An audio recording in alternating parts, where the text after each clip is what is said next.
नमस्कार दोस्तों। 2022 में जो जोश था, 2026 में वो खामोशी क्यों बन गया? आज 2026 में 2022 में पोस्टेड अग्निवीरों का पहला बैच रिटायर हो रहा है। क्या इनका भविष्य सुरक्षित है?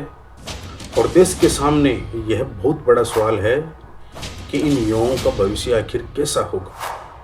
क्या सरकार ने वाकई इन लाखों नौजवानों के लिए कोई ठोस सोचा है, या फिर ये सब सिर्फ एक प्रयोग भर था? योजना के मुताबिक सिर्फ 25% अग्निवीरों को स्थायी नौकरी दी जाएगी। बाकी 75% युवा महज 23 साल की उम्र में पूर्व सैनिक का तमगा लेकर घर लौट जाएंगे।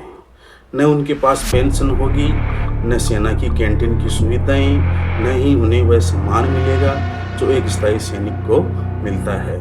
ऐसे में सवाल उठता है कि क्या 4 साल की अल्पकालिक सेवा के बाद ये युवा समाज में अपनी पहचान और सम्मान को बरकरार रख पाएंगे?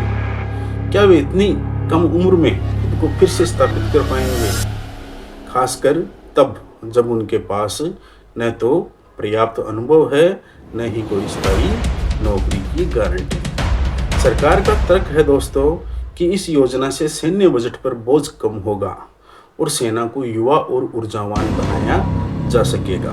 लेकिन कई रक्षा विशेषज्ञ मानते हैं कि केवल 4 साल की ट्रेनिंग में वह अनुशासन, समर्पण और प्रोफेशनलिज्म नहीं आ सकता जो वर्षों की सेवा और परंपरा से विकसित होता है। क्या हम वाकई ऐसी सेना चाहते हैं जहां अनुभवी सैनिकों की जगह अल्पकालिक कॉन्ट्रैक्ट लेबर की घोषित देश की सुरक्षा हो? क्या इससे हमारी सेना की जुझारू क्षमता कमजोर नहीं होगी?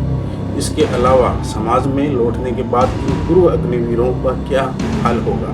क्या देश के उद्योग, पुलिस या अन्य क्षेत्रों में इनके लिए पर्याप्त अवसर हैं, या फिर ऐसे लाखों युवा सिर्फ सिक्योरिटी गार्ड या चौकीदार की नौकरी तक सीमित रह जाएंगे? इतना बड़ा सामाजिक परिवर्तन कहीं बेरोजगारी और असंतोष की नई लहर तो नहीं पैदा करेगा? क्या सरकार ने इनके पुनर्वास के लिए कोई ठोस रणनीति बनाई है?